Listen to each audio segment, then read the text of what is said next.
بسم الله الرحمن الرحيم. الحمد لله رب العالمين، الصلاة والسلام على حبيبنا محمد وعلى آله وصحبه أجمعين. فرمي ذكر أكله للقرع ومحبته له صلى الله عليه وسلم. باسي رسول الله من بوكا صلى الله عليه وسلم كتن كولكي خواردوه وحزي بيبوه. قرع جورك لكولك دوای باسی دباءك دبائیش جۆرێکی ترە لە کولەکە. قەرع کولەکەیەکەکە وەکو کاڵک وایە گەورەیە،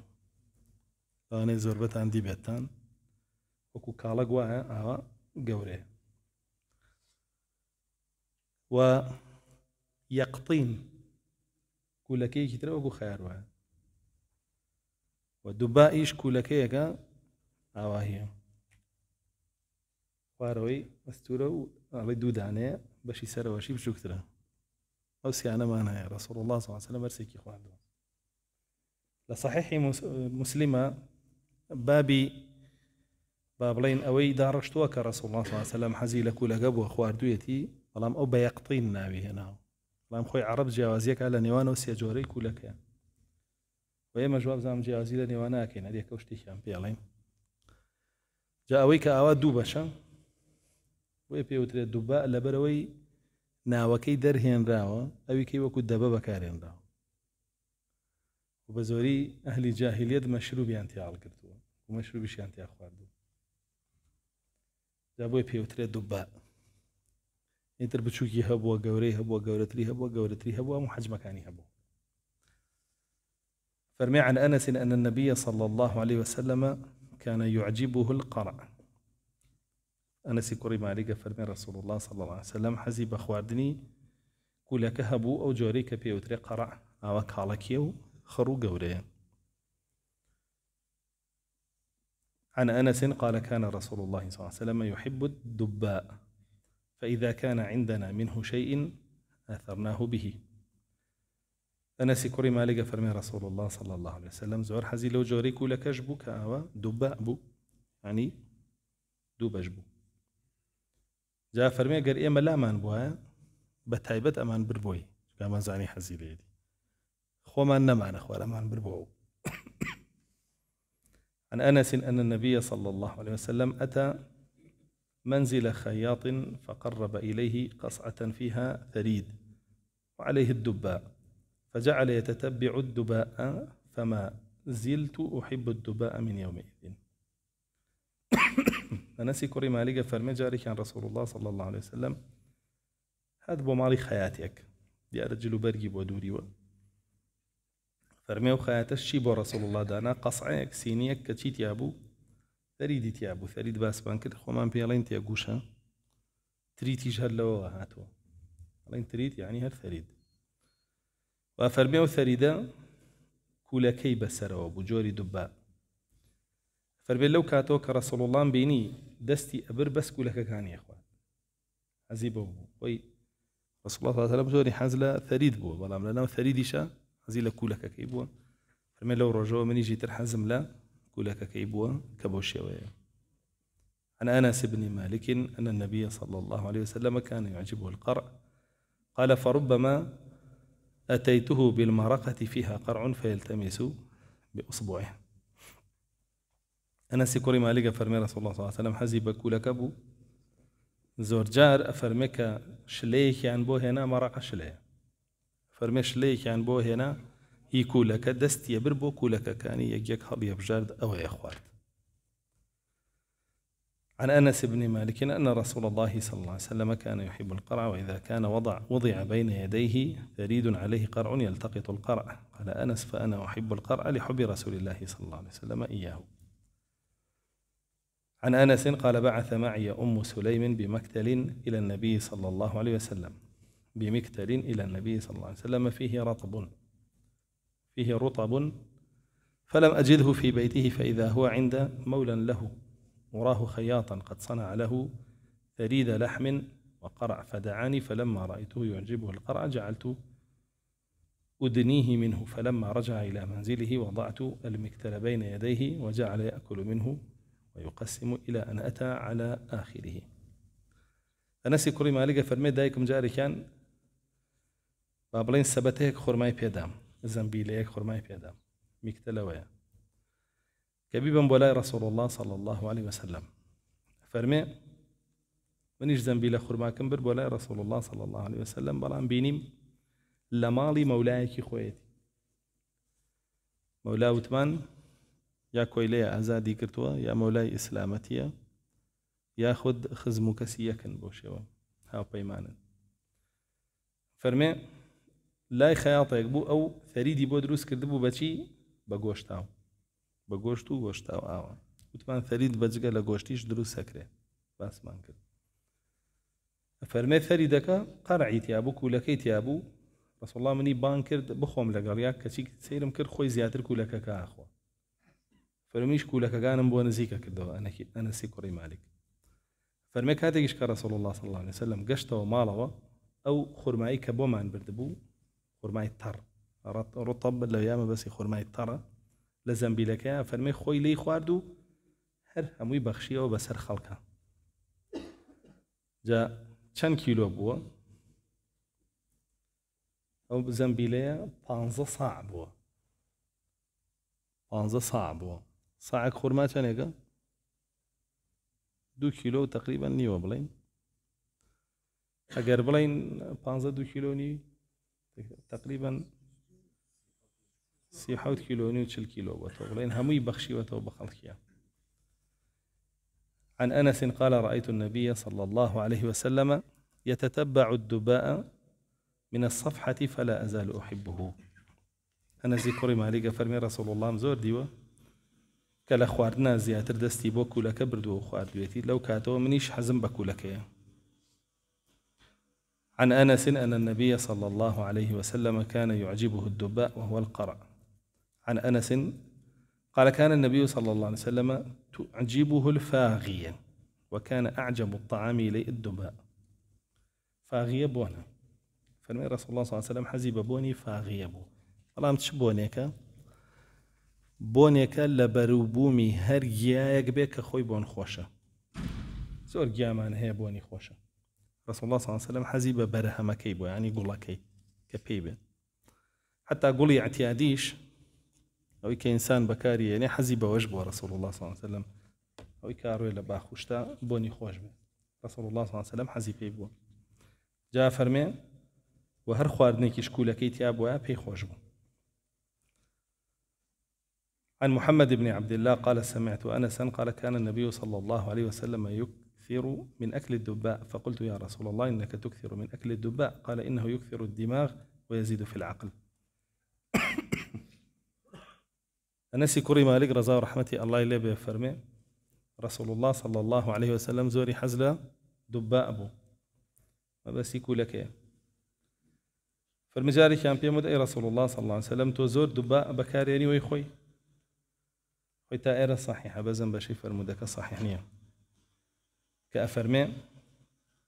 رسول الله صلى الله عليه وسلم فرموي بويا حزم لدباغ لبروي دماغ زيادك أو عقليش زيادك يعني شي دماغ زيادك أو عقليش زيادك يعني موخكي زيادك أو اعتيادي كشي بيالنا وتواناي وقدرتك شي زيادك رام حديثك صحيح نية بس آية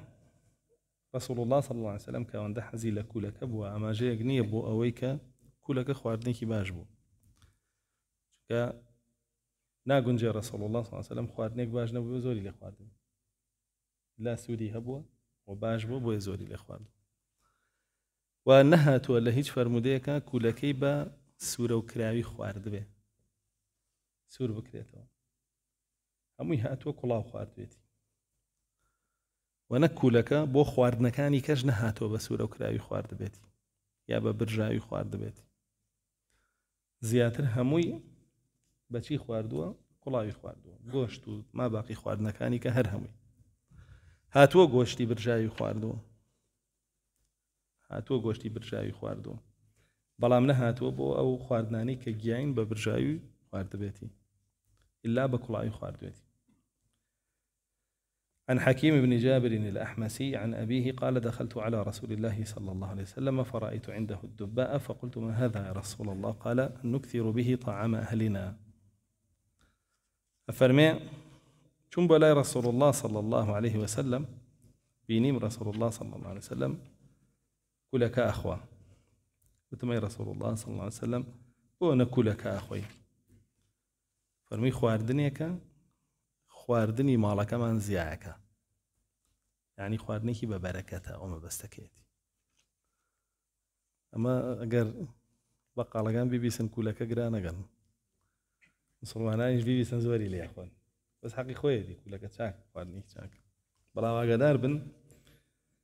أجر دقتي فرمودا كان بن زور بيت شيت يعبود دباء أو جورا كلك جاوش بويا بيعلن دباء لبري للدبة شيء بو كلك أما خوان بيعلن كلك آوي نازم يوجي كلك زردا أما بيعلن كلك آوي وكو هورامي نازم يوجي بيعلن هورامي كان بيعلن كلك آوي بلام عرب بيعلن دباء لبري للدب شو شكلي الدب بشكلي قالون جدوي سريكي بتقولي أيش آوي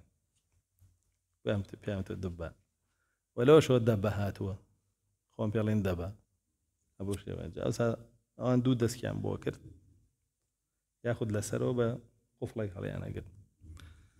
جا قدي قد بيدي أنا فرمي ما خواردني ما أهلي خوماني بيزوركين مالي خوماني بيزوركين كوا ما جيبوي بركتي زورتي يا أبو مال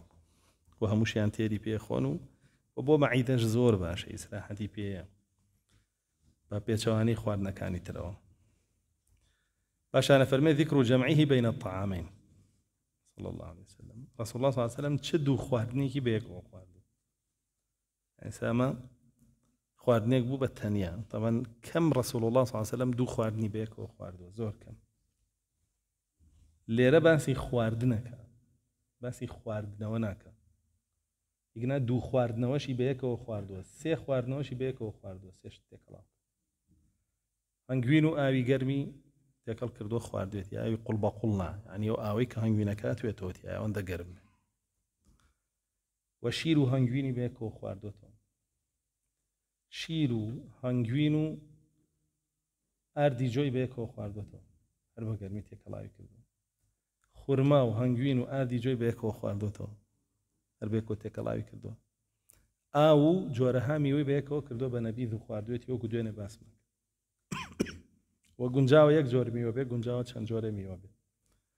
جاریو هبو با خورما کردویتی و زبیبی تی کردو میوجی تی کردو و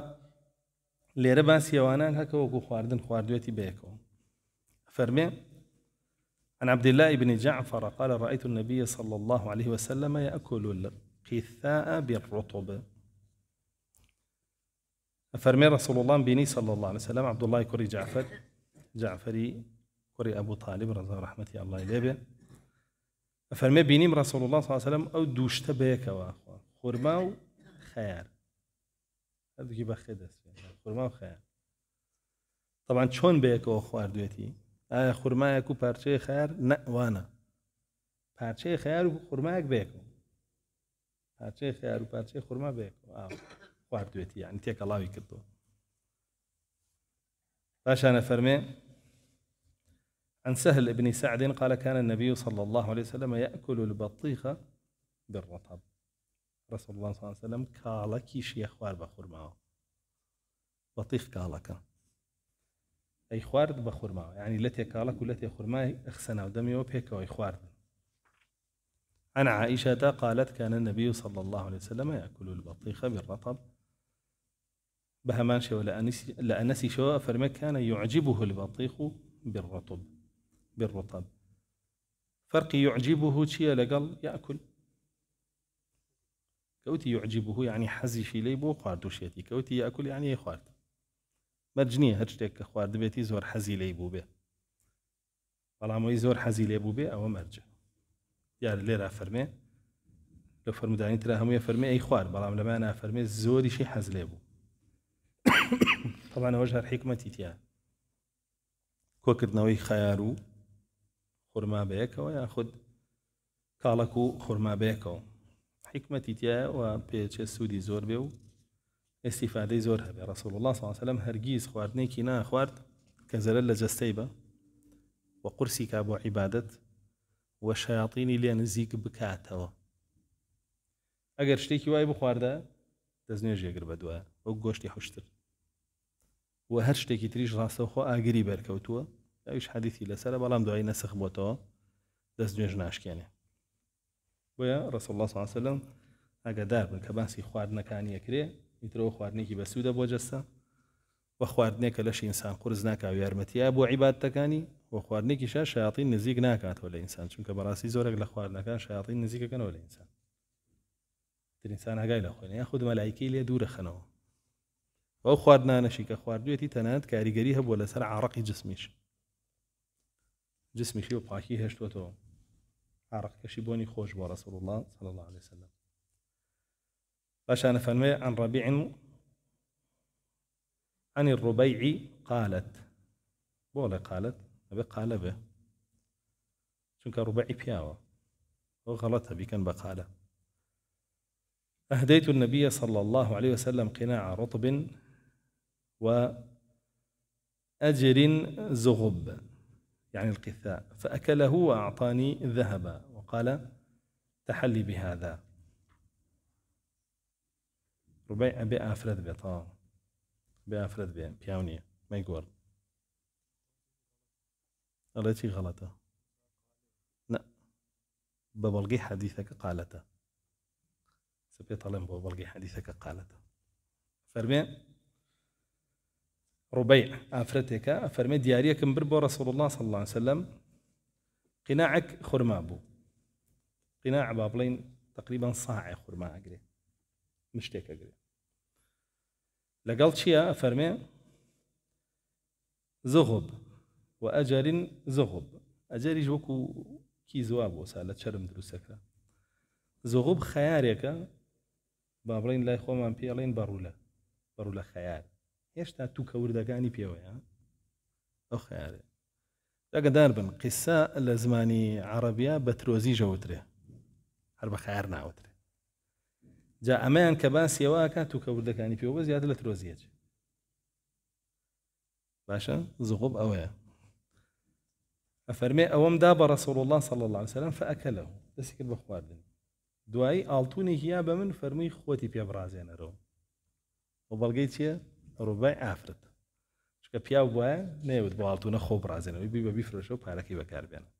وایە. عن عائشة قالت كان رسول الله صلى الله عليه وسلم يأكل البطيخ مع الرطب. عن عائشة أن النبي صلى الله عليه وسلم كان يعجبه البطيخ بالرطب بالرطب مع هردوك يناو بيكو لقليك. عن عائشة أن النبي صلى الله عليه وسلم كان يعجبه البطيخ بالرطب. عن أنس قال كان رسول الله صلى الله عليه وسلم يأكل الرطب بيمينه والبطيخ بيساره فيأكل الرطب بالبطيخ وكان أحب الفاكهة إليه. حديثك ضعيف ولم أوبش كافرمي وكان أحب الفاكهة إليه رسول الله صلى الله عليه وسلم يكيك لا مي وخوش كان كحزي ليبو بريتيبو لكالك أو صحيح حزي لكالك أو. عن جابر أن رسول الله صلى الله عليه وسلم كان يأكل الخيربيز بالرطب ويقول هما الأطيبان. خيربيز بزماني فارسي يعني كالك أو معناه كيتير خوشي لأخوار وعلى فرمي لقال خرماي خواردو يفرمو أما دو خواردنا خوشكا. عن عائشة قالت كان النبي صلى الله عليه وسلم يأكل البطيخ بالرطب والقثاء بالملح. فرمي عائشة خاتون رسول الله صلى الله عليه وسلم شي خوارد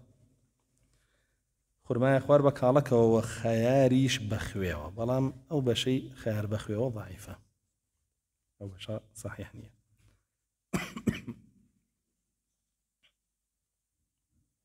عن أنس أن النبي صلى الله عليه وسلم كان يجمع بين الرطب بالبطيخ. قال مسلم وربما قال الخيربيز خيربيز يجوت ما انهر بطيخ وهر كالك. فرمي ذكر غسله يده بعد الطعام صلى الله عليه وسلم باسي دستشوردني رسول الله صلى الله عليه وسلم لدواي نان خواردن.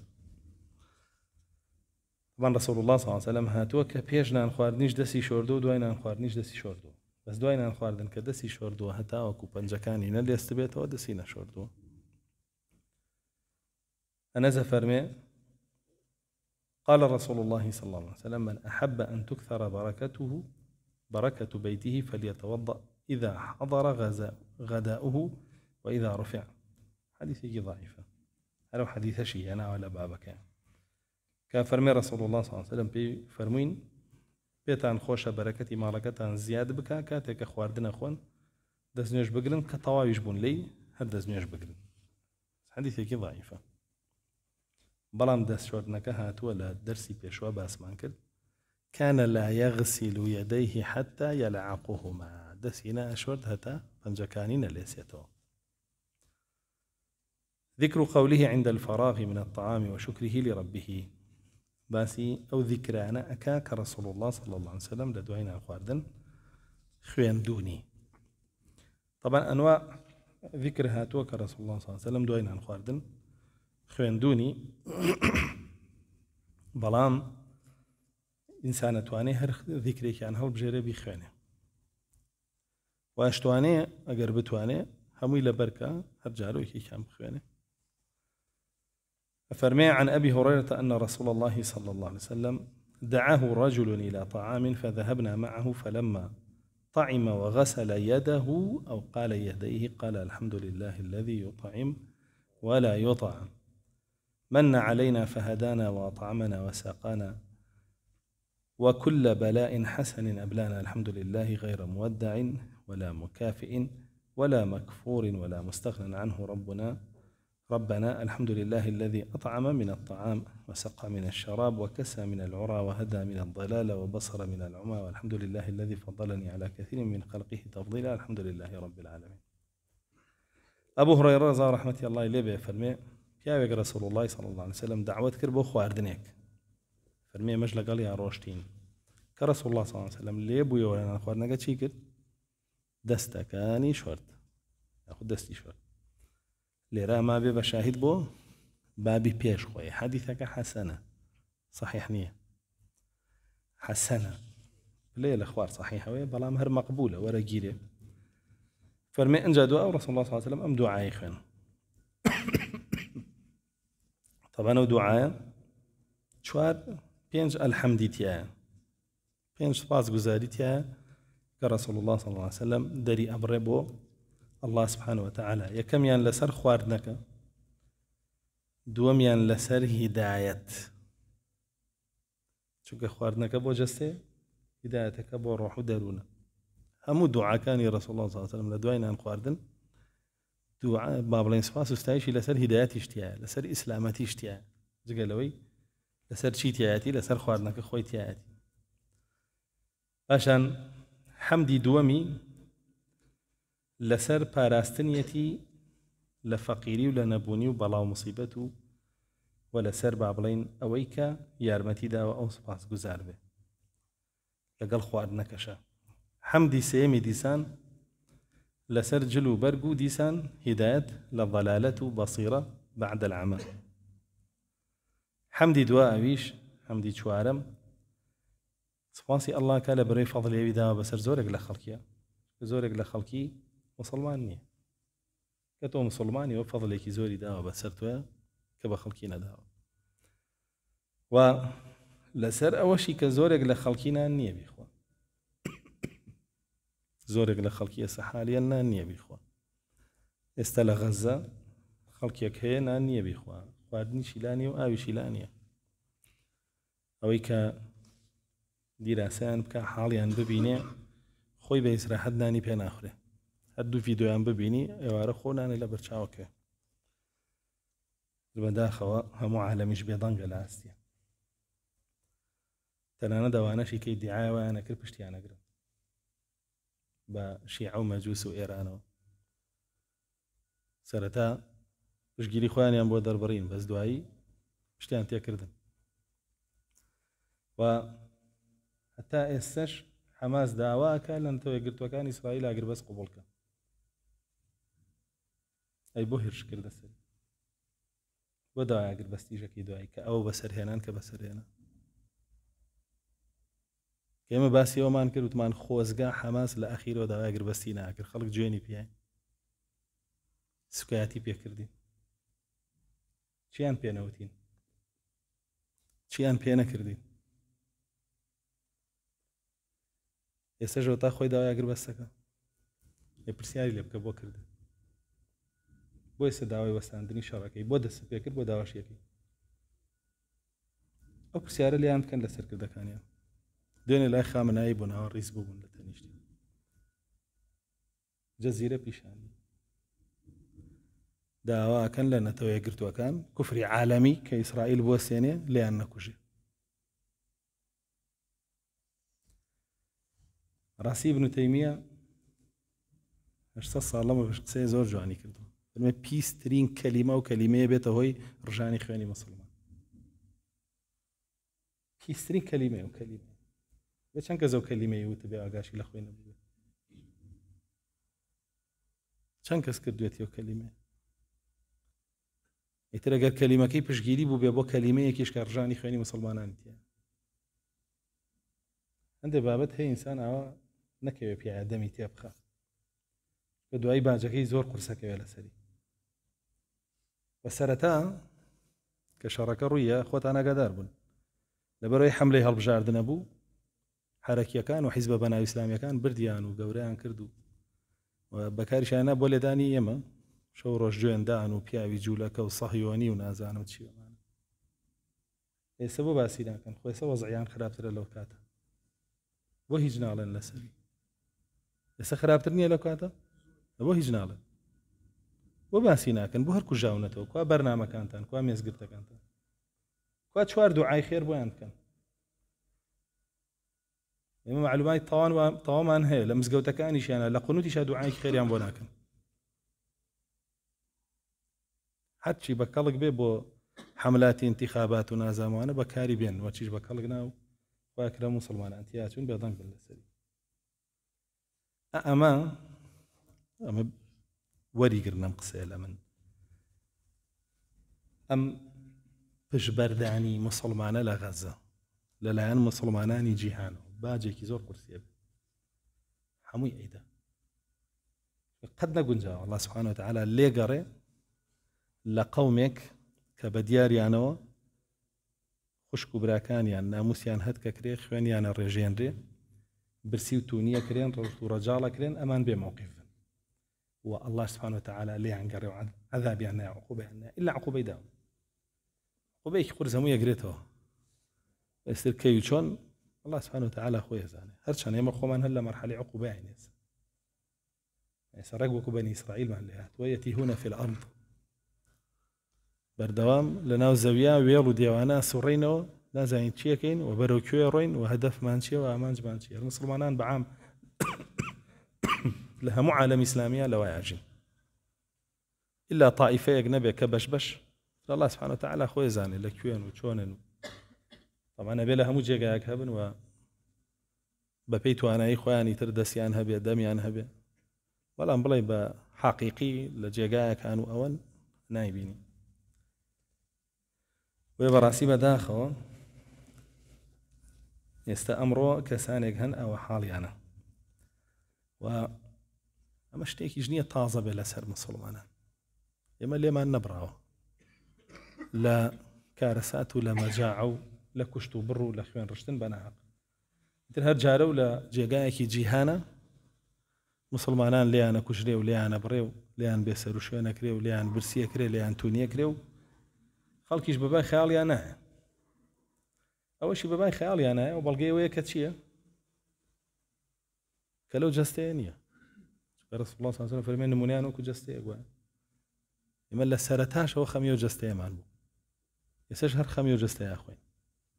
خەڵک لە سەرەتاوە خەمی مەصالح و بەرژەوەندی خۆی بوو ئێستاش بیری و جەستەی هەر نەماوە خۆی بەشێکەلێ عاقڵە و کەسەیە پێش بگرێ بە کارەسات کە ڕووبە نەگەو کەسەی دوای کارەسات بڵێ بۆوام کرد خوا بیوەستێن ئەو بێعقڵیە لە صحیحی بوخاریە لە کتاب الفتنە سفيانی ثەوریە فەرمێ سەحابەکانی ڕەسوڵ الله صلی الله عليه وسلم دوو دێر شیعری ئیمڕؤ القەیسیان زۆر پێ باش بوو کە یەکێ بوو لە شاعیرەکانی جاهلیەت کە فەرمێ حەرب و فیتنە کە دێ سەرەتا کە دێ فەرمێ وەکو کچۆڵەیەکی گەنج وایە وەتان بڕۆن بیخوێنەوە و قسەی زانایان بخوێنەوە لەسەری سەرەتای شەڕەکەش منە و دوو دێڕەم شەرح کرد بە ڤیدۆ هەمە بڕۆن سەیریکەن هەر سەرەتای جەنگەکە فەرمێ وەکو کچۆڵەیەکی گەنج وایە هەموو کەس حەزەکا بۆنی کە ماچی کە لێی نزیک بێتەوە سەیریکە هەمووی وابوو یان نا فەرمێ بەڵام کە دواتر بەرەو تاوابوو نەچێ وەکو پیرێژنێکی لێ لە بەرچاوی خەڵک کەس حەز ناکا سەیریکە کەس حەز ناکا بۆنیکە کەس حەز ناکا لێی نزیک بێتەوە پیرێژنێکی ڕزاوی پواوی تەلاق داویش فەرمێ وای لێ بەڵێ ئێستا کەس تاقەتی نییە باسیکە کەس حەز ناکا باسیکە هەمووی خۆی لێ دوورخستێتەوە بێدەنگ بۆ لەسەری جا فەرمێ سەحابەکان و دوو دێر شیعریان زۆر پێجوان جا سەرەتاکەی فەرمێ و حەربە کە دێ بەس کێ پێی معجیبە بێ كل جەهول جاهل و نەفامەکان پێی معجیبە بن وەگەر عاقڵێکیشیان تیا بێ بڵێن نا غەڵەتە نابێوە بە هەمویان جەهولن جا جەهول يعني كثير الجهل صغير في العلم يعني هەمووی هجوومێکات هەمووی جوێنی پێ هەمووی يجهل عليه هەمووشی بە زۆڵم بە باخی چیان بە ئێمە ناکرد ئێستا منە پرسیارە لە تۆکەم ئێستا تۆ کە ئەو شەڕە و پێخۆش بوو ئەوە دەرەنجامەکەیەتی باشە ئەوە دەرئەنجامەکەیەتی ئەو دەرئەنجام و پێخۆشە پێت خۆش ئەو دەرەنجامە ئەمە دەرەنجاممان پێ ناخۆش بوو ئەمان زانیەوە ڕوایە تۆ پێ خۆش بۆ دەرەنجامە دە پیرۆز بێ یەکە بینینەوە لە قیامەت بە چه حەقێ تۆ پێت خۆشە مسلمان ئاوای لێبێ بە چه حەقێ پێ خۆشە لە بەرامبەر 2200 بکوژرێ بە چه حەقێ کە 2000 نەکوژرێ مسلمانە بێ وابێ يعني حروبی مسلمانە بێ وابێ بڵێ با بڕۆم 200 کەس بکوژم و خۆم 20000 لێ بکوژرێ وابووە جاگەر بە درێژای مێژووا بووە ئێستا مسلمان نەما بوو هەر کەسێکیش بە شیعە خۆی داپۆشێ هەر ڕوتە هەر کەسێک چاوەڕێ بە شیعە تێریکە هەر بە برسێتی ئەمرێ و بۆ معلوماتتان ابن تەیمیە قسەیەکی زۆر جوانیان لەسەرەکە فەرمێ گەر یەهود دەوڵەتێ لە عێراق دروستکە فەرمێ دەستی شیعەی لە پشتەوە لە عێراقیش دروستی ئەمریکا کە هاو عێراقی کرد گەورەترین هاوکاریکەری کێ بوو شیعە ئەمریکا چیە یەهود هێدە خۆی تر تێبگە قسەکەی ابن تەیمیە دوای چەند ساڵاتە دی لەسەر عێراقی خۆمان کە گرتیشی و جوولەکە دوای دایە دەستکێ دەست شیعە مقابلەکەی پۆڵ بریمەرتان دیوە ئەڵێ ئێمە لە دوای 100 ساڵ کۆتاییمان بە حوکمی سونە لە عێراقیانە خۆی هاوارەکە بڕن مقابلەکەی بین کێوە ئەڵێ ئەمریکا یعنی کردمان بە حوکمی شیعە خەڵکیش ئەڵێ مەرگ بەڕای ئەمریکا و ئیسرائیل ها عاقڵ بن برا تۆزی هۆشتان هەبێ شیعە کەی لە مەسلحەتی سونە ئیشی کردو کەی هاوکاری سونەی ویستووە جای خەڵکی غەزە کە هەموو کەس دەزانێ باشترین ڕیباط عسقلانە غەزەیە بە نەسی حەدیثی ڕەسوڵ الله صلی الله عليه وسلم صحیح ئەوە نەسی حەدیثی صحیح لەسەر تۆ بڵێ شیعە یارمەتی باشترین ڕیباطی ئەهلی سونە بە سەریخە پشتیوانیکە تۆ بڵێ تۆ عەقڵە هەبێ بەرچاوڕوون بە کاکە ئەوەی ڕوئەدا لەم منتیقانە هەر هەمووی بە حەدیث ڕەسوڵ الله صلی الله عليه وسلم فەرمێتی بۆ چواری وەک تۆی و تۆ وی تێی بگەی تێی بفکری کاری پێ بکەی وەری بگری تۆ پێش تەوترێت جوێنەی سوکایەتیەکی پیاون ئەوانەی کە ئەوایانە کرد با بڕۆن ئێسش دەستخۆشیەکانیان بەردەوام بن کەوایان بە ئێمە کرد و ئاوایانەوت لەسەر ئەو حادیثەیە کە ڕوویدا با بڕۆن ئێسش بژی بکەن بۆچی یەکەی بژی دەستخۆشی بۆچی یەکەی بۆ کوشتن و لە ناوبردننی زیاد لە 200,000 مسلمان و دەربە دەرکردنی ملیۆنان و بێدەست و قاچ و پەلکردنی سەدان هەزار و بۆچیەکی هەتی و خستنی هەزاران و دەستدرێژیکردنە سەر هەزاران و برسیکردنی هەر هەموو شعبەکە بەیەکەوە ئەو پێخۆش بوو ئەڵێ دەستیان خۆش بێ بۆ کە کردیان لایتر نازانم تۆ چۆن مسلمانی یعنی چوار دەنگی گێ لە مسلمان واو لێ بکە ئەو هەموو قسەیە بکەیت و خۆ تووشیەوە بکەی بێت تر چ مەسلحەتێکی مسلمانانە بوێ خۆ تۆ دوو ساڕوخ بەسەر تا ڕۆی لە بیارە و لە تەیەڕە و لاوانە هاتی یەکسەر تەنازولی دنیا و کرد و وا بوویان نا کە پێشیانەتی وتم من نەمویستۆ خەڵک بکوژرێ ئەی بۆ ئەوێ قەینا بە خەڵک بکوژرێ بۆچی یان تۆ تەنازولیان پێکردی لە ئێرانی ئیمزایان پێکردی بڕۆ بخۆ دانیشە بە عەقڵی تا ئێرە ئیشمان پێت بوو چونکە عێراقەکەوێت دەست خۆمانی تر پێویست بە شەڕ ناکە ئێران وای پێوت بڕۆ تەنازول کە و لەوێ خۆ زەلیلکە بۆیان ئەمی ژاتووە ئەیفرۆشێتەوە بە خەڵک بەجیا یەک تۆز بەرچاوڕوون بن با بەخۆی من لەناو چەقی سیراعەکانای نەبێ گێل نەبین بەسەر خۆمان هاتووە بەسەر چواردەورمان هاتووە بینیومانە تۆ تاکەی هەر لەگەڵە مەنزومەیان ڕۆی تێکەڵاوی ئەمابی گەورەترین و گێلترین و نەفامترین قاعید لەسەر عەرزازان کێ بوو قاعیدی هۆزی ثەقیف بوو قاعیدی هۆزی ثەقیف بوو کە لە جەنگی حونەینە چوو لەشکرەکەی هێنا ماڵ و مناڵ و سەرۆت و سامانی لەشکرەکەشی لەگەڵ هێنا کە پێیان وت بۆ وات کرد وتی بۆ ئەوەی ناچار بن شەڕ بکەن لە پێناو ماڵ و مناڵ و سەرۆت و سامانەکەیانە نەڕۆن ئەوە بوو ڕاوێژی کرد لەگەڵ کۆمەڵێک ئەوتیان شتی وام مەکە بەس دەشکرەکە بەرەوە کە تۆ هەمووی هێنا دوایی هەمووی بێتە غەنیمەت و جوندیش کەشکار ڕائەکا گوێ بەوانە نایە ئەوتی من خۆمەزانم چیەکەم خۆمەزانم زۆر مشکیلێ ئەوە بوو دوایی هەمووی بوو بە غەنیمەت کەوتە دەست مسلمانە هۆزەکەی خۆی تەفرت و ناکرد حتا ئێسەش بڕۆ تاریخ بخوێنەرەوە هۆزەکەی هەر جوێنی پێنان سوکاتی پێکەن لە بەرەوەی ئاوای پێکردن تۆ دەرز وەرگرە برە مڵک و ماڵ و سەرۆت و سامان و ژیان و خانەوادە و عائیلەی مسلمانان بۆ خەیتە بەرشاڵە و بۆی خەیتە بەرهێرش یەدە بەشەر بە تێبگە فێر بە کە بینیمان کاکم لەولاوە بە ناوی جیهادەوە لە هەموو عالەمەوەی وەرنە لای ئێمە خلافەتمان زین و کردوێتەوە ئێستا ژنیە و خەڵکە لای کێ لە کەمپی هۆڵە لە کەمپەکانی ترە بۆچی وات کرد بۆ وات کردەوە جیهادە کردو بۆ ئەو دووەرن هەمووتان بە دار و بەرتانەوە بۆ ئێرە نەفامیە نەزانیە یعنی ئەوە گێلیە ئەوە قیادە نییە ئەوە وڵات بەڕێوەبردن نییە ئەوە دەوڵەتداری نییە ئەوە زینوکردنەوەی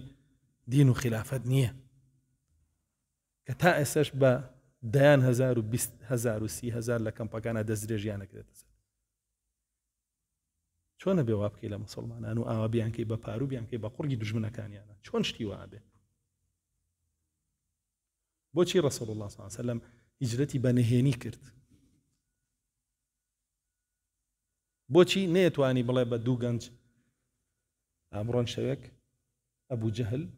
تیرێکی پیاوانیان بیکوژن لە سوچێکەوە بۆ وای نەکرد لە ناو مەکەیە بۆچی وای نەکرد سەری گەورەی کوفر نەبوو بۆچی وای نەکرد عادی جواب بنەوە دوای کەونە مسلمانان هەمویان نەکوشتن لە ناو مەکەیە خوێنی مسلمانە 2000 کافرێنێ با ئەبوو جەهلیش بێ بۆ تیا بچێ بە تۆزێ دیراسەی سیرەی نەبەوی بکەن و تۆزە لی ورد بنەوە خەڵکێک هەیە بە حسابی خۆی علامەی سیرەی نەبەویە و ێستا شەرحێکا بۆ خەڵک ئەویش لەو کاتا تێکەوت بە خەڵکی ئەو دەستیان خۆش بێت چاکیان کرد تو خۆ سیرە دیراساکە تۆزە بیخوێنەرەوە بزانە بە پێی قەواعیدەکانی سیرەی نەبەوی ئەو شتە دروستە شتێکی باشە ئینسان نابێت لەگەڵ عاتیفەیان بڕوە خۆی بگرێ لەگەڵ شەریعەتها بڕیار بە بزانێ مسلمان لە حاڵەتی ضعفا چۆن بووە، لە حاڵەتی قووەتا چۆن بووە. بزانێ ڕەسوڵ الله صلی الله علیه وسلم لە حاڵەتی ضعفا چۆن بووە، لە حاڵەتی قووەتا چۆن بووە، سەحابەکان چۆن بوون. هەمان استراتیج بگرە بەر ئەوە نەجاحەتە هێنێ، نەک تۆ بە کلکەقنی شیعە هەڵخەڵەتیت و کاو مەبەستیەتی سونە هەر نەمێنێ باشی زانی دەرەنجامەکەیەوە بێ. ئەحمەق هەیە ئەلێرەوە بە قوربان و بە ساقی حوثیە بێ، حوثیە کە لە یەمەن سەدان هەزار سونەی کوشتووە. باشە قوربانیان بم وایان کرد، چی وایان کامە وایان کرد. سەدام بەقەدەر حوسیەکان زەرەری لە ئەمریکادا بوو بە پێی ئیخبار بێ نەیدابوو، بۆچی کاولی کرد و یا دەستشیان ئەی بۆ ناچێ یەمەن بگرێ حوسیەکان عاقڵ کادەی بۆچی ناچێ خوان زیاتر زەرەریان لێیاوە. ئینسان عەقڵی هەبێ تۆزێ بیر لە شت کاتەوە، تۆزێ تێ بفکرێ بزانێ ئەمانە چییە، ئەم بابەتانە ئاوا گوزەرە لە مەنتیقانەیە. باسی چیم بووە کە ئێمامی سەفەقاتە و لە ژێرەوە ڕێک کەوتون و ئەوە من ئەما فرۆشم بە تۆ تۆژەوەم پێ بدە و من ئەمە دانێم بۆ تۆ تۆژەوە دانێ بۆ من و هەمووی ڕێککەوتنە تۆ وەکو موسڵمان لێرەوە بی وەڵا لایەکیانە بێ چیەکەی با. وەڵڵاهی هەر جوڵەیەک لە زەرەری مسڵمان کۆتایی بێ هەر کەسێ کرد بێتی غەڵەت بووە، هەر کەسێ کرد بێتی غەڵەت بووە، سەریشی داویەتی لەبەر باجی ئەو زەرەرەش ئەیە کە بەسەر مسڵمانان ناهێناوێتی لە دنیا و لە قیامەتیشە. وێ نەبی بە بەشێک لەو زەرەرانە دوای لە قیامەتا بەرپرس بی. جا هەر ڕۆژەوەیەکی وەڵا غەڵەت بووین و گەردەمان نازەکە بۆ قسەکانی تۆ ڕاست بوو بەجی جوێنەی بۆ بوختانێکی بۆ سوکاتێکی وەڵا گەرد نازاناکە بڕۆ بۆ قیامەت عیبە بۆتیان ئەوەی کە بەسەر مسڵمانە نایە ئەمڕۆ هەمووی کەسانێک هۆکارەکەین کە خۆیان یا بە مەبەست یا بە بێ مەبەست ئەجوڵێنرێن بۆی ئەوە ڕووبە. بەستر تۆ عەقڵە هەبێ تۆ لەوانەمە بە بێ مەبەست بڕۆی بجوڵێنرێ، لەوانەمە بە کاکە ئێمە ژقمان لە کوفرە، ئێمە ژقمان لە شیرک، ئێمە ژقمان لە یەهودە، ئێمە ڕقمان لە نەسارا، وتار و دەرسی ئێمە هەمووی ئەوەیە. هەمووی ئەوە نییە؟ هەمووی ئەوەیە. بەڵام ئامادەش نین گێلانە هەنگاو بنین بکەوینە بیرەوە. نا چاوکراوین کێشەمان نییە. هاتن بۆ لای سەعدی کوڕی ئەبی وەقاص دیانەی سەعد ئەو تۆ چووی ئەلەو دەشت و دەرەی مەدینە خەریکی زەرعاتی،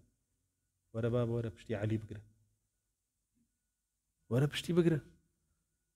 شەڕ بکە دژی معاویە. قسەیەکی زۆر جوانی کرد، فەرمووی نمونەی من و ئێوە زانی وەکو چی وایە یان وەکو چی. فەرمووی قەومێکین بە ڕێگەیە کاڕۆین، بە سەحیحی موسلیمە ئەوزان بەسەراتەکە بڕۆن بیخوێنەوە، بە ڕێگەیە کاڕۆین لە پڕیا گێژەڵوکە هەڵەکات چاو چاو نابینێ. هەندێکتان ئەڵێن ئێمە هەرە ڕۆین، وەنیژەڵێن بەخوا نایەم تا گێژەڵوکەکە نەڕەوێتەوە ڕێگەکە ببینم. ئێوە هەڕۆن ڕێگاکە نابین و تیات، بەڵام بەخوا من دوایی کە گێژەڵوکەکە ڕەویەوە ڕێگەکە بینم و ئەنجا ڕێیەکەم. ئاوای فەرموو ئەنجا فەرمووی ئەگەر ئەتانەوێ بەشدار بم لەگەڵتانە لەم شەڕەیە شمشێرێکم بۆ بێنن کە بەرزم کردەوە بەم لە کافر بڵێەوە کافرە لی بەدەستی خۆش بێت، کە بەرزم کردەوە کافر نەبوو بڵێەوە مسلمانە لینەیە، یان شمشێری وا لەکوێ بێنی دەوە خۆ شەڕ ناکەم حتا نەزانم بەرامبەر کافرێک، بە یەقینەن نەزانم بەرامبەر کافرێکە و من ئەو کافرە لە ناوە بم شەڕ ناکەم. یعنی چیت پێڵێ ئەوە سەحابەی ڕەسوڵ الله دەی لەوێ جەماعەتی عەلی ڕەزا و ڕەحمەتی ئەڵڵای لێ بێ بەخوا بێ مەوقیف بوو کورە بۆ وای کرد و بۆ وای کرد. ئەمری کوڕی عاص یا سەعدە ئەوزام سەعدە سەحابەکە ئەگەر ناوەکەیم لێت یەک نەچوو ئەوە بۆ وای کرد و چۆن وا ئەکاو ئەوە بێ مەوقیف بوو بێ غیرەت بوو ئەوە بۆ وایوت. کەس وای نەوت، هیچ کەسێ وای نەوت، یعنی حەقی ئەویان پێدا کە اختیار بەدەست خۆی بێکاک شتێک گوماناویە بەشداری نەکاتیایە، دەمی نەبێتیە دەسی نەبێتیە. دوای گێژەڵوکەکە ئەسەوا ئەڕەوێتەوە ئەنجا دەرکەوتووە، ئەنجا دەرکەوتووە کە گومڕا بوو وێڵ بوو ڕۆی سەریای لەبەرد بۆ خۆی تیاچوو کێش ڕێگاکەی بینی بوو پێشتر. ئەمەی ڕووەدا هەر هەمووی لە ئاسار و ئەحادیثا باس کراوە. ئیتر علمه من علمه وجهله من جهله جاهل ما بن فتيبقن لبابة كانت شونه هلا خوتانا وحكمنين. فرمي عن ثعلبة قال كان النبي صلى الله عليه وسلم يقول إذا أكل الحمد لله الذي أطعمنا في الجائعين والحمد لله الذي كاسانا في العارين والحمد لله الذي حملنا في الراجلين والحمد لله الذي علمنا في الجاهلين والحمد لله رب العالمين. دیسان پێنج حەمدی تیا ئامیش. حەمدی یەکەمیان لەسەرەوەی کە خواردنی پێداون و لە برسیەکان نین. حەمدی دووەمیان جلوبەرگی پێداون و لە بێ جلوبەرگەکان نین. حەمدی سێمیان لەسەرەوەی کە هۆکاری گواستنەوەی پێدان و بە پێکانی خۆیان ناڕۆن. حەمدی چوارەمیشیان لەسەرەوەی کە عیلمی پێداون و جاهل نین. حەمدی پێنجەمیشیان لەسەر پەروەردگاریەتی ئەڵڵا سبحانه وتعالى بەسەر هەموو جیهانیانەوە. باشا فرمي سمعت أبا سعيد الخدري يقول كان رسول الله صلى الله عليه وسلم إذا طعم أو شرب قال الحمد لله الذي أطعمنا وساقنا وجعلنا من المسلمين. أما سندك ضعيفة لربز بصحيح هاتوه وقد بنميش حمدك لسر خواردن وخواردنا وشيكش لسر إسلامتي. عن أبي أيوب الأنصاري قال كان النبي صلى الله عليه وسلم إذا أكل وشرب قال الحمد لله الذي أطعمنا وساقانا وسوغه وجعل له مخرجا. أمش هر يكي جيت لا حمد كاني رسول الله صلى الله عليه وسلم كينابيتي فرميتي سباس فتايش بو الله سبحانه وتعالى خواردنوي بي داوينو وسوغه يعني كردويت معي هيزو تواناي وجي باشا روشي بو كردوتو كدربجه.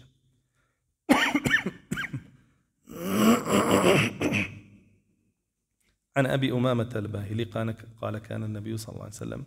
إذا رفعت المائدة من بين يديه قال الحمد لله حمدا كثيرا طيبا مباركا فيه غير مكفئ ولا مودع ولا مستغنى عنه ربنا. فرمك سفرها لقيلا لبردسي رسول الله صلى الله عليه وسلم أم جور سفاصي يكرك الله سبحانه وتعالى تيري كردون و أي فرمو إما حقي حمدك شنات وانين بين وناشت وانين بين يازبين لتو. عن عبد الرحمن بن جبير أنه حدثه رجل خدم رسول الله صلى الله عليه وسلم 8 سنين أنه كان يسمع رسول الله صلى الله عليه وسلم إذا قرب إليه الطعام يقول بسم الله فإذا فرغ قال اللهم أطعمت وأسقيت وأقنيت وهديت وأحييت فلك الحمد على ما أعطيت.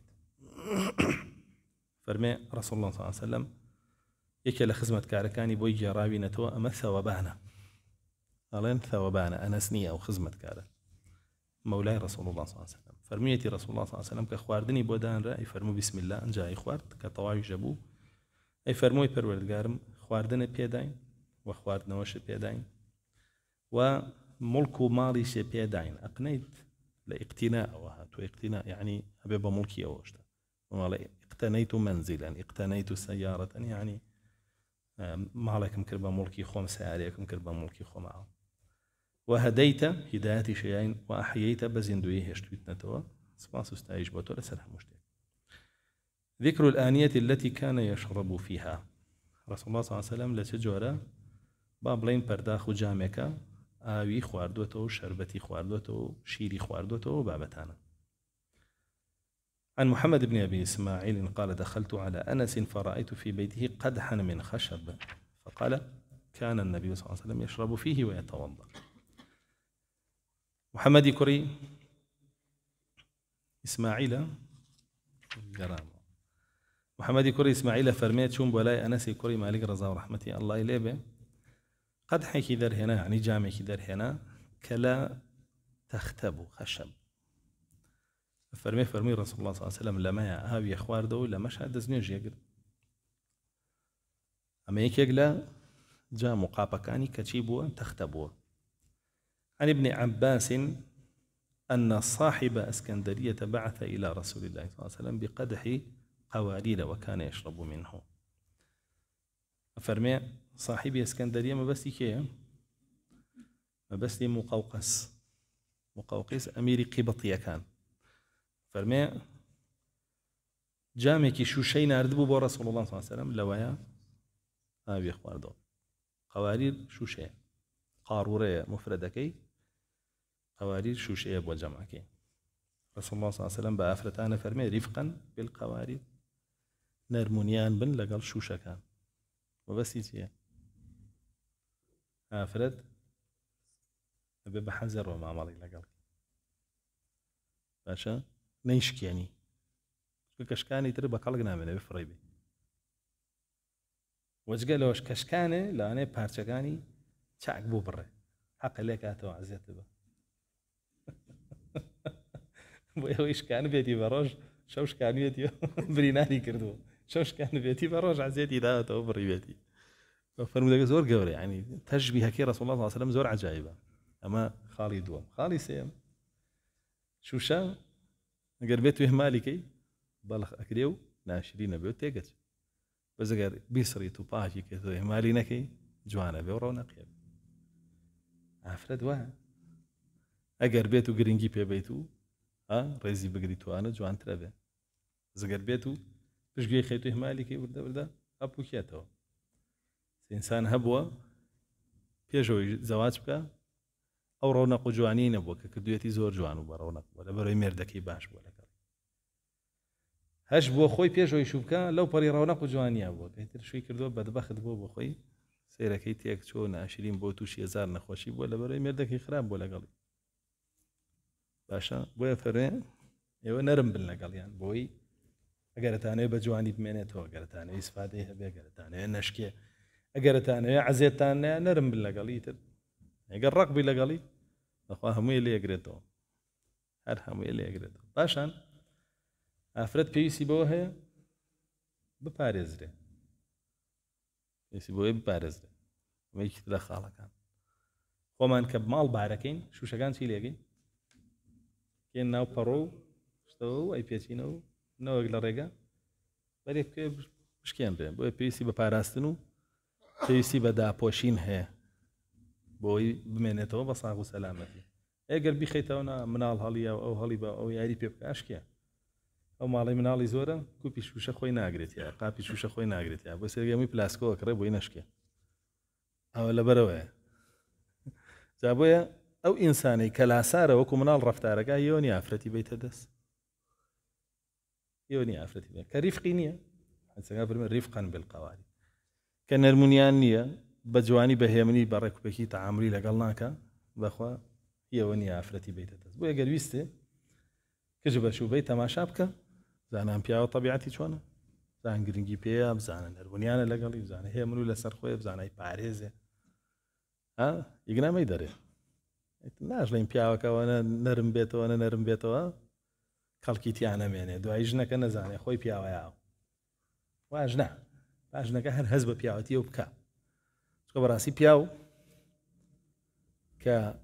نەیتوانی بیسەلمێنێ بۆ ئافرەتەکەی کە بەهێزە و ئەتوانێ بیپارێزێەوە ئەتوانێ گرنگی پێباوە ئەتوانێ ڕاستی کاتەوە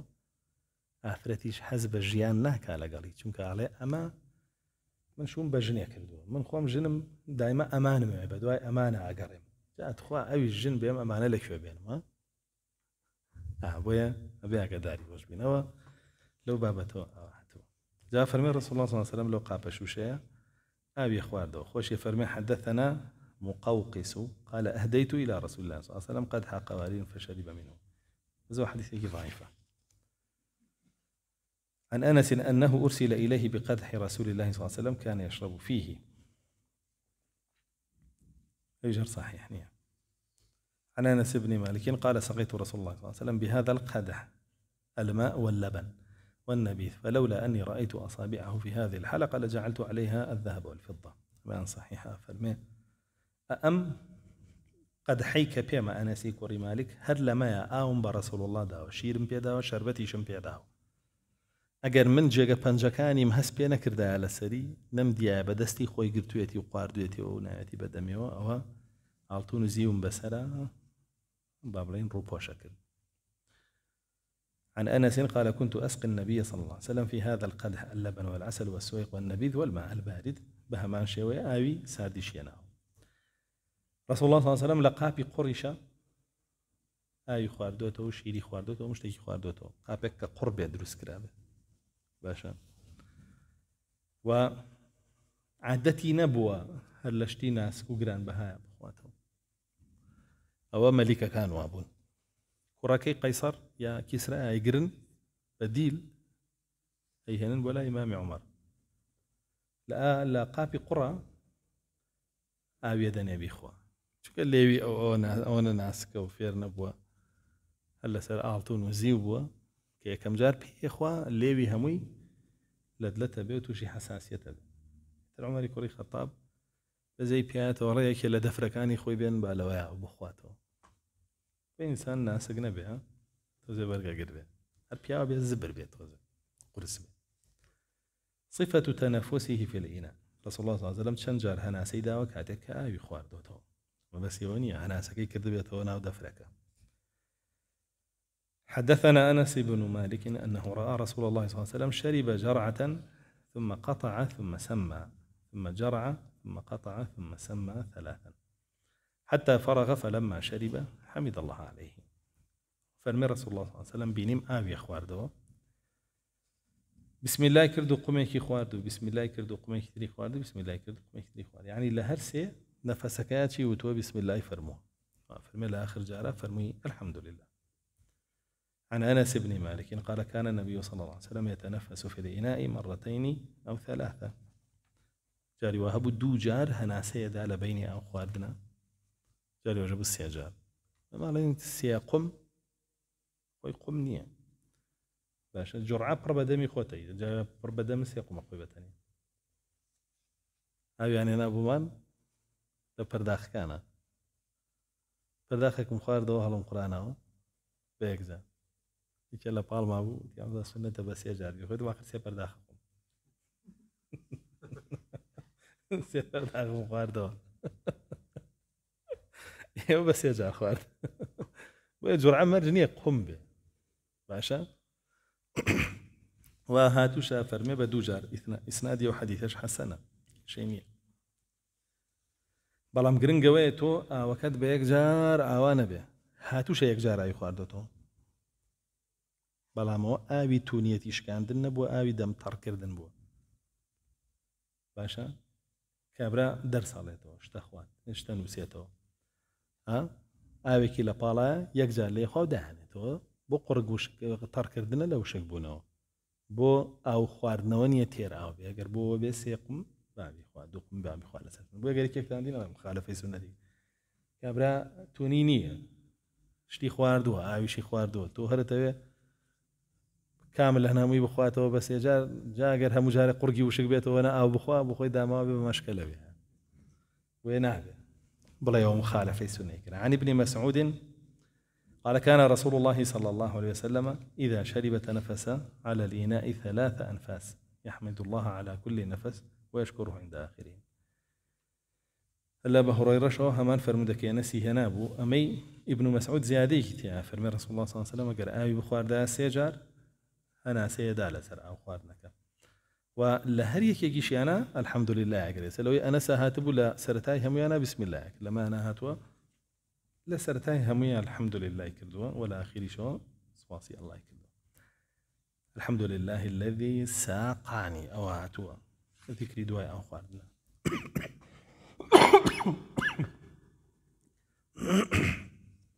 عن زيد بن أرقم أن النبي صلى الله عليه وسلم شرب بنفس واحد أو حديث ضعيفة كافر بيك جارا إخوان عن أنس قال كان النبي صلى الله عليه وسلم يتنفس في الشراب 3 ويقول هو أهنأ وأبرأ وأشفى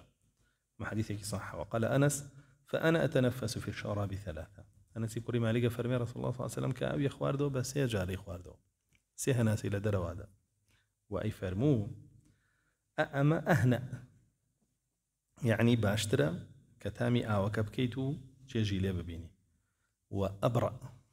يعني بيته هوي لا بردنين راحت يكان لسره وأشفى شيفاشا غير أو بوشي أو بخويتو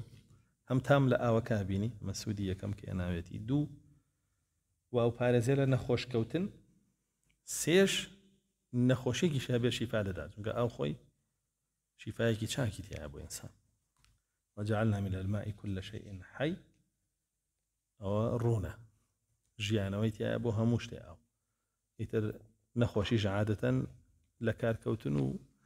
لاوازبوونی کۆمەڵی ئەندامە و ئاوە ئیسفادەی لێکەی چاکە بێتەوە. ئێستا لە عالەمە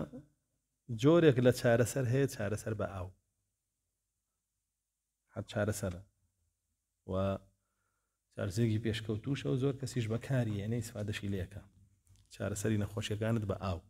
نیزامێکی ئاو خواردنە بۆ دانێن تۆ ئیتر بەکاری هێنی و نەخۆشیەکەت چاکە بێتەوە پێی. جا رەسوڵ الله صلی الله علیه وسلم نیزامەکەی بۆ دیاری کردوین، بە 3 قۆم بیخۆرە و هەناسەکەت با لە دەرەوە بێ، ئەوە ئینشاءالله بە شیفا بۆشە و هەمووشی بسم الله لەسەر بکە و الحەمدولله لەسەر بکە. ئەبۆ نیزامی رەسوڵ الله بیخۆرە و ئینشاءالله شفا بێ بۆت، هەر ئاوت خواردەوە. ئەنەسی کوڕی مالیکە فەرمێنی جوهاکەم هەر لە ئەنەسەوە بە هەمان شێوە هێناوێتەوە. لە ئیبن عەباسیشەوە هێناوێتی کە فەرمێ شەریبە الماء فتنفس مرتين، بەڵام ضعیفە. عن ابن عمر قال ما شرب رسول الله صلى الله عليه وسلم شرابا لا يتنفس فيه 3 وقال بسم الله والحمد لله. أنس كوري مالك فرمينك أو بلام عبد الله كوري عمر فرمينك أو رسول الله صلى الله عليه وسلم هر خواردنا ويكي بخوار دايته سيجال لدره هناسية ولا سره موشي بسم الله والحمد لله يكرد. عن يزيد بن الأصم عن خالتي ميمونة قالت كنت آتي رسول الله صلى الله عليه وسلم بماء فيضعه على فيه فيسمي الله ويشكر ثم يرفع يشكر، يفعل ذلك 3 لا يعب ولا يلهث. مش حديثك ضعيفة بلام هر معناكي طواوة لحديث كان بيشوا هاتوا. فرمي رسول الله صلى الله عليه وسلم كآوي خوار دوا بمعنى هنا فرمي أي خست سر ليوي انجا بسم الله يكر، انجا دا يكر توا سباسي الله يكر، جا جاري كيتر تاسيا جا. لا يعب يعني ئاوەکەی بە هەڵمژین هەڵنامژی ئەندێک زەڕێ ئاوا دەنگێکی لێ ئاوانەیە خواردەوە، ئەوە هەنێ جار لەسەر نان خواردن شۆر باشتووە خۆن ئینسان بێتاقەتە پێە هەم مەڵچەمەڵچ هەم لوشکە لوشک لە خواردنەوەیە لە خواردنە باش نییە. ڕەوشتی رەسوڵ الله نەبووە صلی الله عليه وسلم. و فەرمێ ولا يلهث يعني زمانیشی با بڵێن وەکو زمانی کەسێک کە زۆر تونیە و ئاوای هێنێ بە لێوی ئەومانە وای ناکرد، یاعتیاری ئاوەکەی خواردەوە تاایە سەیەکێ لە ئێمە کە تونیە بێ بۆ خۆی ئاوا زمانێنێ بە لێوی ئەوەی باتەوە دەڕیبات و ئازانێ ئەوە تونێتەکەی شکێنە و ناودەمی تەڕەکات بەس خۆی وشکتریە کاتەوە. فەرمێ ما روي عنه صلى الله عليه وسلم كان إذا سقى قوما كان آخرهم شربا. رسول الله صلى الله عليه وسلم قال خوي ئاوی بدا بە قومێک خۆی لە ئەخیرەوە با بڵێن لێ خواردەوە. عن أنس بن مالك قال كان رسول الله صلى الله عليه وسلم يسقي أصحابه فقالوا يا رسول الله لو شربت فقال ساقي القوم آخرهم. حديثك شاهدي هي بصحيحي، حديثك لسنن دارمي وابن حبان بش صحيحي هاتوا. فرمي رسول الله صلى الله عليه وسلم كاتك ئاوی بدا بە هاوڵەکانی خۆی لە ئەخیرەوە ئەی خواردەوە. پیانود ئەی رسول الله صلى الله عليه وسلم بۆچی خۆت لە سەرەتایان نایخۆیتەوە؟ ئەی فەرموو ئەو کەسەی ئاوەدا بە قەومێ خۆی لە ئەخیرەوە ئەی خواتەوە. عن ابن عمر أن النبي صلى الله عليه وسلم شرب وناول الذي عن يمينه. عبد الله كوري عمر فرمى جارك عن رسول الله صلى الله عليه وسلم بۆ خۆی ئاوی خواردەوە ئاوەکەیدا بۆی لای ڕاستی عینەیدا بۆی لای چەپ کاتێزە خۆی لە پێشا خواردوێتیەوە، بەڵام ئەم ئاوە خۆی نەیهێناوە بۆ قەوم، یەکێک هێناوێتی یەکەم کەس داوێتی دەستی ئەو ئەوش داوێتی بە دەستی ڕاستی. طبعا چەند ئادابێکی تایە کەمیان ئەگەر بێت و چویتە جێگایەکەوە ئاو بر بۆ قەومێک کامەیان لە هەمویان با بڵێن گەورەترە لە عیلم و لە تەمەن و لە دەمسیەتی و تەقوا و ئەوانەیە بەو دەست پێ بکە. ئەمە یەک. ئەنجا دوا ئەویش دووەم خاڵ سنەتە بە ئەو بەکێ دەست پێ بکە لای ڕاست، ئەبەو شێوەیە. و سنەتیشە ئەگەر تۆ لێیان ڕابینیت لە مەجلیسێکە لەو کەسەبی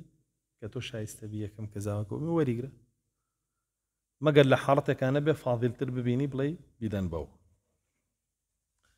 عن أنس أن النبي صلى الله عليه وسلم شرب قائما وعلى يمينه أعرابي وعن شماله أبو بكر فأعطاه الأعرابي وقال الأيمن فالأيمن. أنس كوري مالك فرمي رسول الله صلى الله عليه وسلم يخوار دو ببيو فرمي دواتر لا راستي ودشتكيك ليبو لا يتشبيو أبو بكر الصديق كاوكي خوار دو دا دست دشتكيك فرمي لا راستو دست. عن أنس أن رسول الله صلى الله عليه وسلم أوتي بلبن قد شب بماء وعن يمينه أعرابي وعن يساره أبو بكر فشرب رسول الله صلى الله عليه وسلم ثم أعطى الأعرابية فقال الأيمن فالأيمن الأيمن فالأيمن يعني كدام براس نيته بوشب هلا راسه برواتاته وسج يقنا يجار بيوتا الأيمن يعني بين بلاي راس بلا معناه ويلي ورنا أجيرا كهلا راسه وبروا كدوباري كدو يعني بهلا راسه وبروا أو معناه كيتي عن عبد الرحمن بن معمر الأنصاري طبعا ليرا كاتوا فرمي عن يساره أبو بكر وباسي الشيرك على ما يعني حادثي كتر غيري أو الشيرك هاتوا فرمي وعن يساره أبو بكر وعمر وعثمان وأشياخ المهاجرين والأنصار كذي فرمي أي بدشتك لا يشبه أبو بكر وعمر وعثمان بو جورا كان مهاجرين وأنصار بو كتي أوكي يا دس راستي كدشتكي أكبو أنه سمع أنس بن مالك يقول دخل رسول الله صلى الله عليه وسلم في دارنا هذه ومعه أبو بكر وناس من الأعراب فحلبت له شاة فصب عليه ماء من بئرنا هذه ثم ساقيناه إياه فشرب وكان أبو بكر وعمر عن يساره والأعرابي عن يمينه فلما شرب قال عمر رضي الله عنه أبو بكر يا رسول الله فأعطاه رسول الله صلى الله عليه وسلم الأعرابي وقال الأيمن فالأيمن أو شيء حديث جيب يشوى نسي كل ما لقى فرمي رسول الله صلى الله عليه وسلم ها ومال مان خوي ها ولا كاني فرمي منيش مرك ما نهبو شيركي ما ندوشي وهني آم بياكل لآي بيرك ما ندواتر هنام برسول الله صلى الله عليه وسلم لي بخوا أو وري قد ليم ولي خوار دو كاتك لي خوار دو إمام عمر فرمي رسول الله صلى الله عليه وسلم بيرد أبو بكر فرمي دا دشتك كلا لا يشبيو لا راستيو شو أبو بكر لا يشبيو أبو رضا رحمة الله عليه فرمي أبي لا راستيو كلمة يمين بمعنى شيء كلمة يمين بمعنى بركة ده عشان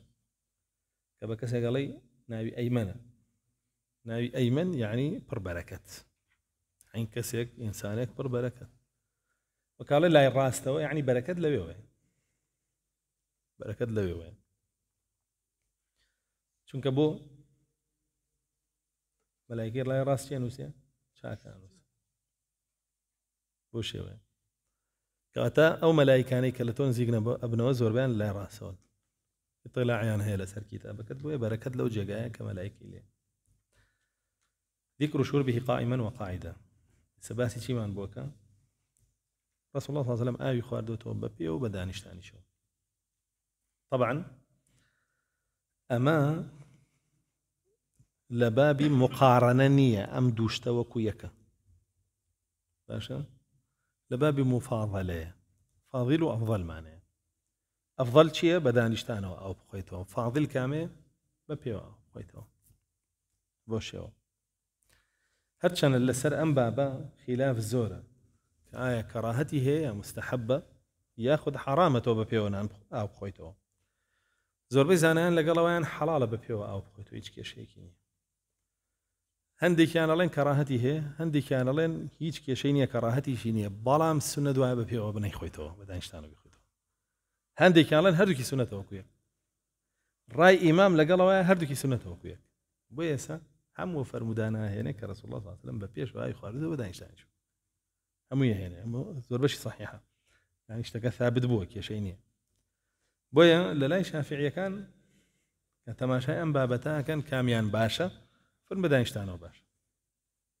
بو نصي قصي شافعي كنقلية كان فرمون على من لروي طب وعلم بدانشتانو باش چونك الزلالي ناب بقوله فرمون وعلم جسس المانويتي بلا بدانشتانو بيخوي زلالي كم تربي بقولون إنسان وبو تشوريج قريش تشوريج قر دروز نابه تيار متيداني دروز بوني تشوريج قر اگر با بيو بيخوي بتيار متيداني ولا قال وشا كبدانشتان وبيخوي أفرمي فعل رسول الله صلى الله عليه وسلم أجر بروين تما شاب كين زورترين أو خوار ما بدانشتانو كم تريني ببيو أو فرم والله امرأي راجح ويكتو بكزنا لي كراهيتك كجر بكزنا لي حرامك كجر واني باشا رأي بيدراو ببيو بيخو يا شيني و مامۆسایەک لە ڕیزێک کاوەستاوە لە جێگایەک ئاوی بۆێن بە پێوای خوا خۆش مۆسا بووم لەوێ دانێکە لەوێ بوو گەنجێ بوو تیماسا سونەتە دانیشی بە پێوە بە دانیشتانەوە بیخۆی ئەویش دانیشت ئاعتیادی بەڵام جوان نەبوو لەوێ ئەوای بۆ مامۆسایە وا دوای من گرتم جا خۆ تۆ خۆ هەموو گیانە حرام و کەڕاهیەتەوتم هەرۆ جلەی لە پێت لەبەر تایە و پانتۆڵە تەسکە طبعیە موجسمە دیارە نوێژی پێوە دروست نییە جام ڕیشە پاک تاشیوتەوە ئەم قفڵ و کلیلە و دەرپێکوتە داوە لە دەمە تۆ خۆ هەموو گیانە یعنی منکەرەوتم دانیشتووە مامۆسایە تەریقەکەی دەوە لە ناو خەڵکی ئاوای پێڵێ جا بابەتەکەش بۆ شێوە نییە ئەتوانێت بە پێشەوە بیخوا هیچ کێشەیەکی نییە ڕاستی هەندێک کەس هەر لە خۆیەوە هجوومە کاتە سەرانێک کەس بۆ شتێک کە بەلای خۆیەوە باش نییە یگنا لە لای شەرعە هیچ کێشێکی نییە لە شەرع کە تەماشای خۆشیەکەی خۆی لە نوکی پێوە تاتەوە قیسەری مخالفەی شەرع و لە حرامە و حەسەنی بەسری فەرمووی یوبصر أحدكم قذاة في عين أخيه ئەی فەرمووی یەکێ لە ئێوە پووشی ئەبینێت لە چاوی براکەیان بەڵام هێزمێ لە چاوی خۆیاتی نایبینێ جارە سێرێکی خۆ بکە بەڕاستی خەڵک ئەگەر بێت و مەشغوڵی خۆی بێ واز لە خەڵک بێنێ لە قەناعەتیان یەک کێشە لەسەر عەرزان نامێنێ هەر ئەوەندە خەڵک مەشغوڵی خۆی بێ واز لە خەڵک بێنێ یەک کێشە لەسەر عەرزان نامێنێ چونکە زۆربەی ئەو کێشانەی دروست ئەوێ بە وتیوتی خەڵک وتیوتی خەڵکیش بۆ کێیە بۆ خەڵکی ترە خەریکی خەڵکی ترە خۆ ئەگەر خەریکی خۆی بێ خۆی چاکەکە خەڵکێکیش ئەی بینێ کە ئەو چاکە چاوی لێکە ئەویش چاکە بێ بەڵام بەعکسەوە کە خەریکی وتیوتی بوو خەریکی خەڵک بوو خەڵکێکی ژەڵێ وەڵا خۆمە شتێکی خۆشە با ئێمەش باسیکەین چاوی لێکە ئەوی درەموو کۆمەڵگاکەوای لێ عن عائشة أن النبي صلى الله عليه وسلم شرب قائما وقاعدا وصلى حافيا ومتناعلا ومنتعلا وانصرف عن يمينه وعن شماله عائشة خاتون فرمي رسول الله صلى الله عليه وسلم حديثك صحيحة بپێشەوە ئاوی خواردوێتەوە بە دانیشتانیشەوە بە پێڵاویشەوە نوێژی کردووە بە نەعلیشەوە و لە لای ڕاستیشەوە کە سەلامی داوەتەوە لە نوێژ هەستاوە ڕۆشتووە لە لای چەپیشەوە هەستاوە ڕۆشتووە عن أنس أن النبي صلى الله عليه وسلم شرب قائما ويش حديثك حسنة بپێوە ئاوی خواردوێتەوە عن عائشة بنت سعد عن أبيها قال رأيت رسول الله صلى الله عليه وسلم يشرب قائما عائشة كتي سعدي كوري أبي وقاصة فرمي رسول الله صلى الله عليه وسلم بپێوە ئاوی خواردوێتەوە بەسرگەی حەدیثانی کە باسی بە پێوە کامی ڕیس کردەوە بۆ هەن وی پێو بڵێ رامەنێرەوە لەسەر یەکێک کە بە پێوە ئاوی خواردەوە عن أنس قال دخل النبي صلى الله عليه وسلم على أم سليم فرأى قربة معلقة فيها ماء فشرب منها وهو قائم فقامت إليها أم سليم فقطعتها بعد شرب رسول الله صلى الله عليه وسلم منها ثم قالت لا يشرب منها أحد بعد شرب رسول الله صلى الله عليه وسلم أنس كوري مالك فرمي رسول الله صلى الله عليه وسلم هات مالمان بيني قربەیەک هەڵواسراوە لە چەرم دروستەکرێ بە دیواری ماڵەکەمانەوە ئاوی تایە هەستا رسول الله صلى الله عليه وسلم ئاوی لێ خواردەوە دوای دایکمە فەرمێ هەستا لێی کردەوە وتی ترەمە بۆ عام نییە رسول الله صلى الله عليه وسلم ئاوی پێ خواردەوە بەس ئەو پێ خواتەوە خۆم پێ خۆمەوە بۆی بە بربەرەکەتی رسول الله بکەوێت صلى الله عليه وسلم إن شاء الله لێرا وەسین ما ذكر أنه كان يستذعب له الماء إن شاء الله درسي داتو لي ودس بيكين والحمد لله رب